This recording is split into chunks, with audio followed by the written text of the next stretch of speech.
আর কাটমানির অভিযোগ, এই তোলাবাজির অভিযোগে সুশান্ত ঘোষকে গ্রেপ্তার করে নিয়ে আসা হয়েছে পুরী থেকে।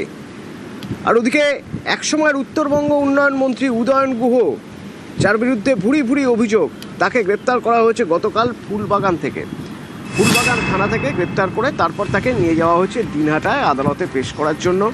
তো উদয়ন গুহ কি অভিযোগ তার বিরুদ্ধে? তোলাবাজি, কাটমানি, তার বিরুদ্ধে অভিযোগ আবাসের টাকা, যে টাকা ঢুকতো সেই টাকাও তুলতো, সেখান থেকে তুলতেন তিনি। কোনো শিল্পী যদি গান সেই গান যদি সরকার বিরোধী বলে তার মনে হয়ে থাকে, তাহলে তার প্রাণে মারার হুমকি, কি ধারা দেওয়া হয়েছে, কি অভিযোগ রয়েছে তার বিরুদ্ধে, সরাসরি আমার সঙ্গে রয়েছেন পার্থপ্রতিম।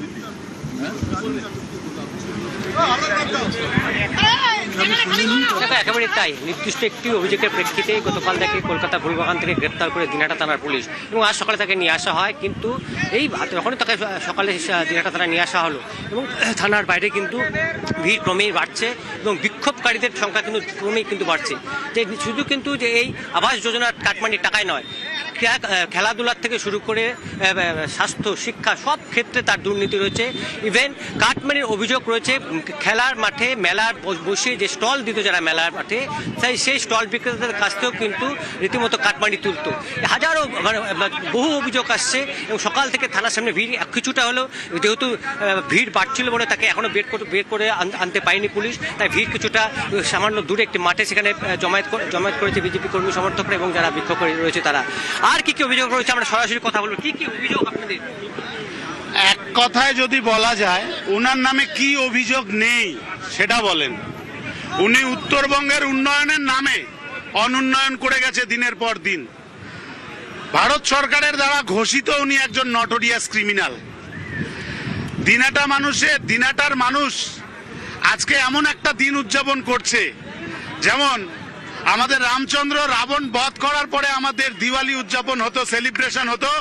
দিনহাটার মানুষ আজকে ভারতবর্ষের স্বাধীনতার ইতিহাসে চোর, রাবণ, নটোরিয়াস ক্রিমিনাল, রঘু ডাকাত, যে আখ্যাই ওনাকে দিব সেটাতেই ওনার জন্য কম প্রযোজ্য হয়।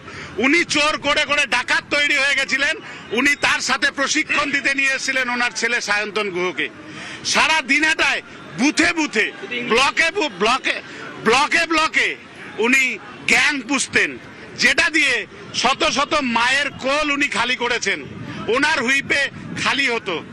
রাস্তা উন্নয়নের নামে বিভিন্ন কন্ট্রাক্টর উনি পুষতেন, যে কন্ট্রাক্টররা এক রাস্তাকে 5 বার ছবি করেন।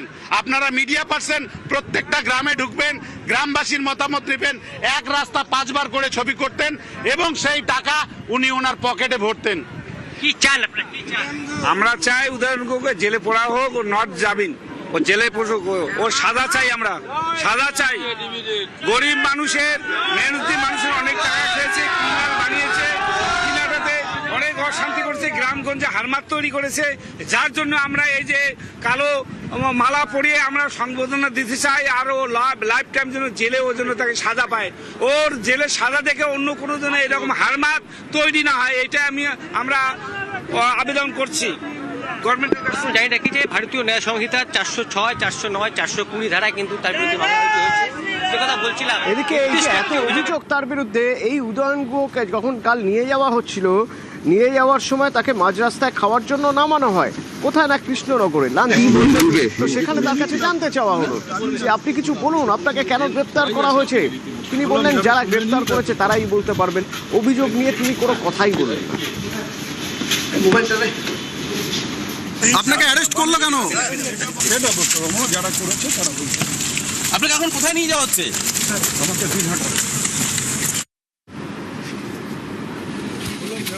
দিলীপ ঘোষ, উদয়ন গুহ গ্রেপ্তার, তা নিয়ে কি বলছেন দিলীপ ঘোষ?